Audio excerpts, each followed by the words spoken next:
Do you wanna know the big conspiracy? The truth behind the merging of V-Ray and Corona? Do you wanna know what the others are not telling you? Nah, there is no truth. I don't know why I did that dramatic intro.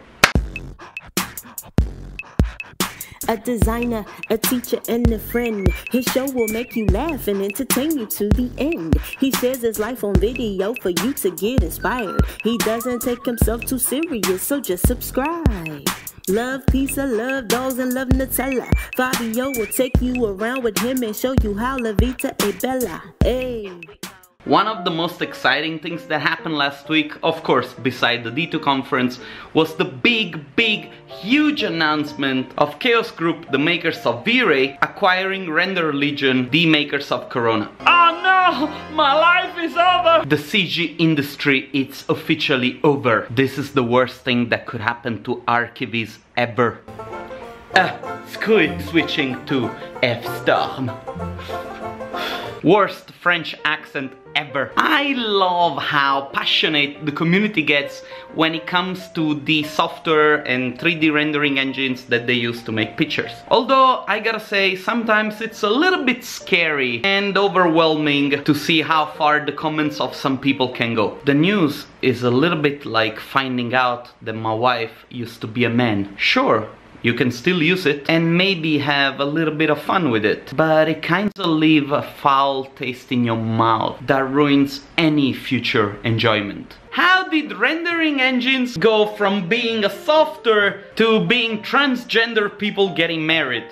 I get it. There are some precedents of other companies operating in the same field, buying other smaller companies and basically terminating their existence. You see, very often things like this really only have to do with money. Decisions are basically and merely only based on economical aspects. You simply cannot keep a software alive if you don't have the money to develop it, despite what the users think. And I agree, sometimes these choices don't really make a lot of sense to the public. But anyway, when it comes to V-Ray and Corona, I cannot really see myself reacting in the same way as people are doing.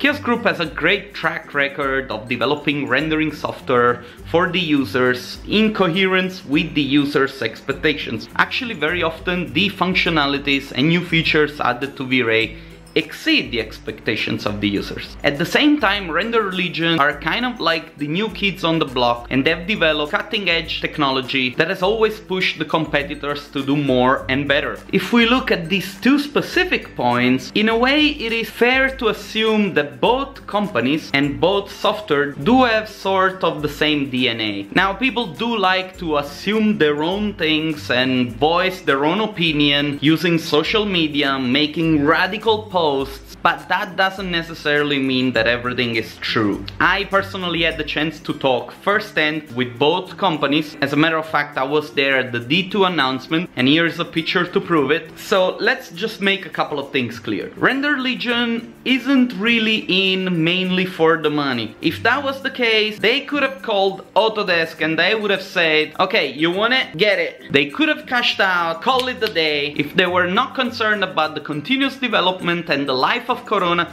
they could have said, you know, here's some money, bye. Instead, what they did, they tried to find the best partner with which they could continue striving in this business. Think of all the other companies out there that are doing the same thing as Corona. Do you see the similarities between V-Ray and Corona? Does it make sense for Corona to see V-Ray as the only possible viable partner for a continuous constructive business relationship? Now, I have no idea if in the future V-Ray and Corona decide to merge and become one single software, creating a nuclear reaction based NASA approved program rendering engine. But if that were to happen, knowing the two companies, I know that that would be in the pure interest of their end users. I personally think that for now the two softwares will stay what they are and they will continue doing what they do. I don't think that the price of Corona will necessarily stay the same. It will have to go up at one point.